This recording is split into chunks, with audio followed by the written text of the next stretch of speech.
pessoas, tudo bem? Essa parte aqui, gente, é uma parte muito específica, porque é uma parte que acaba sendo micro e entra um pouquinho na função, certo? Até no funcionamento, que daí seria fisiologia. Mas para que vocês tenham o mínimo de noção da estrutura interna da célula muscular, daquela parte do miofilamento, tá? Eu vou dar uma pincelada. Aí depois o funcionamento melhor e mais específico vocês vão estudar em fisiologia. Beleza? Então bora para a organização microscópica da célula muscular. Aqui, gente, a gente pode ver que, primeiro, nós temos células jovens, isso em músculo estriado esquelético, tá? Essas células jovens, denominadas de mioblastos, elas se fundem, tá? Mioblastos se fundem, formando uma célula maior, fusiforme, tá? Cilíndrica, multinucleada, e aí essa célula perde a capacidade de divisão celular. Fica algumas células de mioblastos aqui adormecidas, denominadas de células satélites, que, como eu já disse, elas têm a capacidade de depois, por estímulo, tá, se unir a essas fibras musculares para poder fazer regeneração do tecido. Muito bem. Essa fibra, gente, ela é envolta por um tecido conjuntivo chamada de endomísio, tá? Que está ilustrada aqui em azulzinho. Então, cada célula, que é essa que é a fibra muscular, ela é envolvida por esse tecido conjuntivo. E dentro dessa célula, nós podemos observar vários núcleos, tá? E vários miofibrilas, que são estruturas cilíndricas que contêm os miofilamentos, que são as proteínas motoras, as proteínas do tecido muscular, que vão conferir depois a capacidade de motricidade, de contração, enfim. Percebemos também que tem várias mitocôndrias aqui, tá? Por quê? Porque essa célula vai precisar de ATP. Aí o ATP, a respiração celular, a produção de ATP também é característica das mitocôndrias. Muito bem, vejamos um pouco mais interna essa estrutura. Então aqui a gente tem uma fibra muscular, uma célula, e essa célula é envolta por um tecido de revestimento, tá? E aqui a gente visualiza a membrana plasmática dessa célula, que é o sarcolema, tá? E nós temos espaço aqui no meio, que daí seria o citoplasma, que é o sarcoplasma. A miofibrila, então é esse tubo aqui cilíndrico menor dentro das células, e aqui ele está ampliado. Em volta dessa miofibrila nós temos uma estrutura tubular aqui, ó, interligada, conectada, chamada de retículo sarcoplasmático. E aqui dentro que vai estar o cálcio, tá? A membrana plasmática, ela tem algumas invaginações e tubinhos, tá? Para ficar bem próximo a esse retículo. E esses tubinhos se chamam túbulos transversos ou túbulos T. Então, quando o estímulo nervoso do neurônio lá chega até uma junção neuromuscular, passa essa informação do neurônio para o músculo, vai acontecer lá a despolarização e repolarização da membrana muscular. E esse estímulo vai chegar até aqui os túbulos T e até os retículos, que está bem próximo. Retículo tem canal, gente, que ele é sensível a essa eletricidade. E eles vão abrir os canais de cálcio dele, liberando os cálcios para o sarcolema, tá? E vocês vão entender por que isso é importante depois. A gente vai ver aqui as mitocôndrias e um núcleo também, tá? Olhando aqui mais internamente nessa miofibrila, nós temos esses risquinhos que dão essa característica de estriada para a célula. Esse risquinho, gente, nós temos uma comunicação, como é que fala, gente? Que está sempre igual. Um conjunto frequente igual desses risquinhos que vão de uma linha Z até outra linha Z. Essas estruturas entre as linhas Z se chamam de sarcômero. Então, sarcômero é a menor unidade de contração do músculo, tá? E esses sarcômeros são formados por filamentos grossos e filamentos finos. Muito bem. Então, aqui a gente tem, ó, uma linha Z aqui, uma linha Z aqui. Então, essa estrutura entre as linhas Z é um sarcômero. E aí a gente tem aqui, ó, uma linha fina e linha grossa. E tem partes comunicantes, que tem tanto linha fina quanto linha grossa. Então, essa parte aí, ó, linha fina, mais clara, linha grossa, fina e grossa junto, mais escuro. Só linha grossa, mais claro, as duas de novo, mais escuro. Tá vendo que isso dá uma característica de estriado para a célula? Muito bem, tá? Então, aqui, ó, tanto essas linhas veias quanto esses filamentos são formados por proteínas, tá? E aqui no meio a gente tem, ó, o filamento grosso e aqui em cima nós temos o filamento fino. E cada estrutura dessas aqui, que são mais escuras ou menos, de acordo com a interposição das linhas, são chamadas de bandas. Tá? Então, a gente tem essas bandas aqui, que a gente vai ver melhor aqui. Muito bem. Então, aqui uma linha Z e outra. Tá? Então, as linhas Z, elas separam essas regiões. No meio das linhas Z, nós temos uma outra linha chamada de linha M, que é uma região bem central, contém filamentos que vão unir esse sarcômero, tá? Aí, gente, então, duas linhas, sarcômero. E aí a gente tem essas faixas que são formadas por faixas 1, faixas e faixa A, tá? As faixas 1, elas estão do lado da linha Z, tá? Então, são uma área menos densa, contém somente filamentos finos. Enquanto essa faixa A inteira, nós temos algumas áreas de sobreposição de filamentos finos com filamentos grossos. Bem no meio dessa faixa A, a gente tem uma zona chamada zona H, tá? E nessa zona H, a gente tem somente filamentos grossos. Então, estão vendo, gente? Essa característica de interposição de filamentos finos e grossos que dá a característica de estriado para o músculo. Muito bem, tá? E que proteínas que formam esses filamentos? Nós temos proteínas contráteis, reguladoras e estruturais. As contráteis vocês já conhecem, a actina e a miosina, tá? As reguladoras são chamadas de troponina e tropomiosina. Por que elas são reguladoras? Porque elas acabam impedindo o sítio de ligação de miosina com actina. Então, elas ficam regulando a contração muscular. Então, eu preciso tirar elas do caminho para poder que haja essa comunicação das contráteis e a contração especificamente dita. E as estruturais que participam da estrutura, por exemplo, formando a linha Z, formando a linha M, tá? E essas proteínas são tinina, actina, miomesina, nebulina e distrofina. Tá? Muito bem. Não vou entrar muito detalhes delas não, porque isso aí já vai para a parte da fisiologia. Para vocês entenderem o que é um filamento fino e o que é um filamento grosso, esses filamentos são formados principalmente pelas proteínas contráteis. Então, aqui a gente tem, ó, um filamento grosso. Eles são formados por várias miosinas, tá?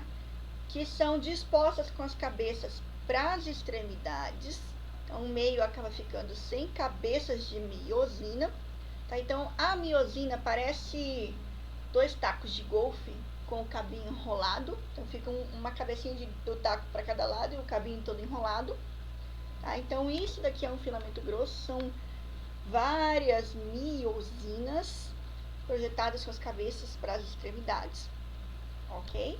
Enquanto o filamento fino são formados por dois grupos de actina, tá? E pelas proteínas troponina e tropomiosina, que acabam tampando esse sítio de ligação da actina com a miosina. Então, esses são os filamentos. E aqui está um esqueminha da contração muscular. Como é que essa contração muscular ocorre? Quando tem, igual eu falei, pra vocês lembrarem do cálcio. Quando tem lá o estímulo lá do cálcio, dos neurônios que chegam na célula muscular, que daí esse estímulo vai até o subúlus teso, até o retículo sarcoplasmático e libera o cálcio no sarcolemma, tá? Sarcoplasma. Liberando esse cálcio, este cálcio vai se unir ao complexo de troponina e tropomiosina, vai mudar a sua conformação, certo? Vai expor o sítio de ligação da actina com a miosina. Daí a gente entra nesse esqueminha aqui, ó. Primeiro vai acontecer a hidrólise de um ATP, tá? Então, eu preciso quebrar o ATP, quebrar esse ATP. Esse ATP, gente, ele vai ser quebrado em um ADP e em um fosfato, que vai ficar grudado aqui na cabeça da miosina, energizando essa miosina. Tá? Então, essa miosina ela tem que estar preparada para grudar no sítio de ligação quando o cálcio liberar lá esse sítio, tá? Muito bem, tá energizada. Aí, quando eu tenho a liberação do sítio de ligação e quando essa miosina está energizada, lindo, vamos para a próxima fase. Fixação da miosina, a actina, para a formação das ligações cruzadas. Que é basicamente isso daqui, ó. Então, a cabeça da miosina vai se ligar ao sítio de ligação na actina. Depois, o que vai acontecer? Um movimento de força, tá? Essas ligações vão girar em direção ao centro, tá? Então, eles vão fazer esse movimento, fazendo com que a fibra encolha, tá? Então, eles vão puxar em direção àquela linha M, linha do centrinho. Muito bem. Depois disso, outro ATP tem que se ligar à cabeça da miosina para essa miosina soltar a actina e o músculo voltar ao local. Ok? Então, basicamente, é isso que acontece na contração muscular.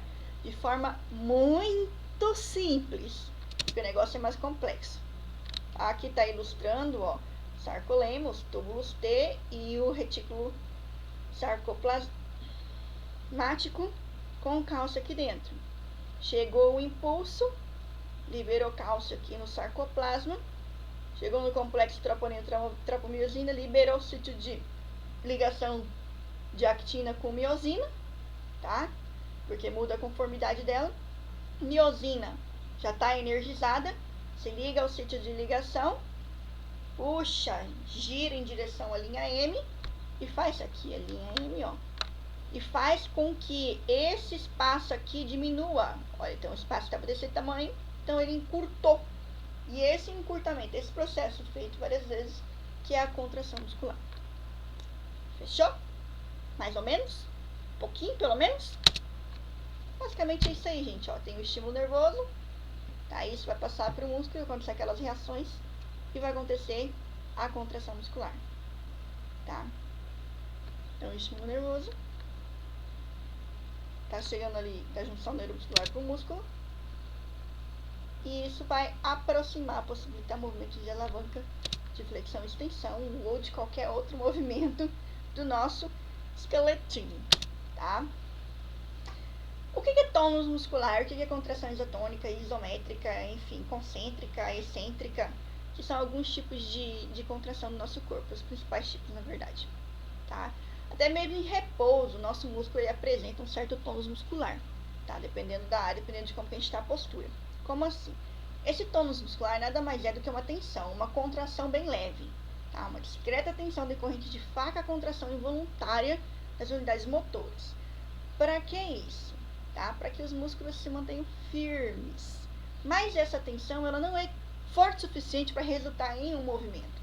Ela só fica mantendo o músculo firme, ok? Por exemplo, quando a gente está acordado, sentado, eu aqui sentado nesse momento, tá? Eu não estou fazendo força na cabeça, nem no tórax, eles estão se mantendo contraídos, principalmente os músculos da nuca, porque se ele relaxar, minha cabeça vai assim, ó, vai cair na hora, porque eu preciso de uma tensão para manter essa posição, tá? Isso é tônus muscular. Isso produz calor também, vocês vão lembrar o porquê disso. Aí, gente, em relação à contração, nós temos as contrações isotônicas e as isométricas, tá? As isotônicas, elas podem ser do tipo concêntrica e excêntrica. Essas contrações isotônicas, elas geram tensão suficiente, tá?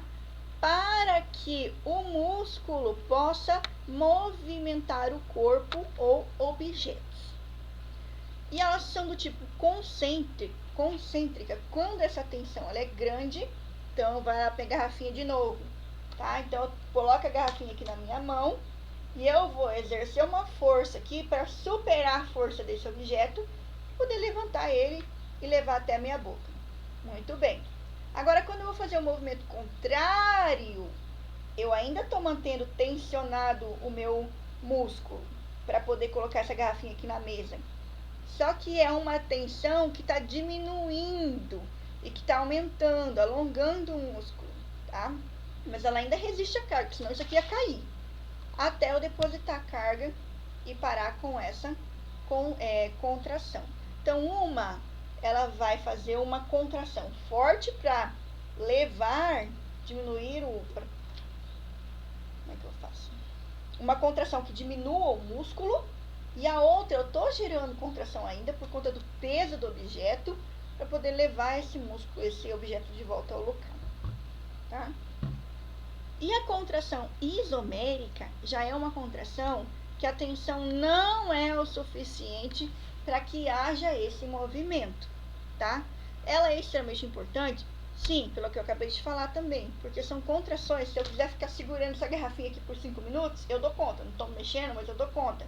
Porque eles vão se manter contraídos, mas essa força que eu estou exercendo não é suficiente para vencer o peso dessa garrafinha. Então, essa é uma contração isométrica, tá? Muito bem. E aí, tônus muscular para lembrar mesmo. Então, é uma contração pequena, relativa, só para manter o músculo firme.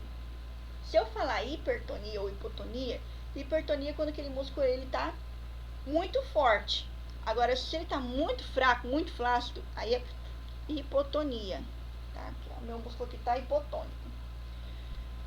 Aqui, gente, todo movimento, ele tem gasto de ATP. E toda contração muscular resulta em produção de calor, tá? Então, 25% do calor produzido pelo corpo é gerado pela contração, tá? E uma boa parte, vocês já passaram por isso, né? Daquele ventinho assim frio, arrepia tudo. Fala, passou fantasma. Nada, isso aí é porque realmente deu uma mudança de temperatura no tecido e o tecido percebeu isso, tá? E foi produzir mais calor no corpo através da contração dos músculos eretores do pelo, tá? Isso aí, gente, que eu estou falando é para produção de calor. Não é em aqueles momentos lá mais íntimos que eu tenho esses arrepios. Isso aí é para outra coisa, tá? Esse que eu tô falando é quando você está com frio. Muito bem. Então se atentem a esse pequeno detalhe. Fadiga muscular já é outra coisa. Quando você trabalha demais com o músculo, ou pega um peso muito forte, muito pesado, que você não está habituado e levanta. Tá? Então, se eu tivesse colocado isso aqui enchido de chumbo, por exemplo, essa garrafinha, eu ia levantar e meu músculo ia começar a tremer, porque eu não estou acostumada a carregar peso. Significa que o músculo está excedendo o limite de força que ele consegue fazer. Então, ele está entrando em fadiga, ele está dando um sinal para o meu corpo falar, para, que eu não estou aguentando. Tá? Então, um sinal dessa fadiga muscular são os tremores, tá? E um sinal mais extremo ainda de que o músculo está fadigado é algo chamado de contração espasmódica. Contração espasmódica é a popular cãibra. Então, quando o músculo ele realmente entrou em última, ele vai contrair e não vai voltar, tá?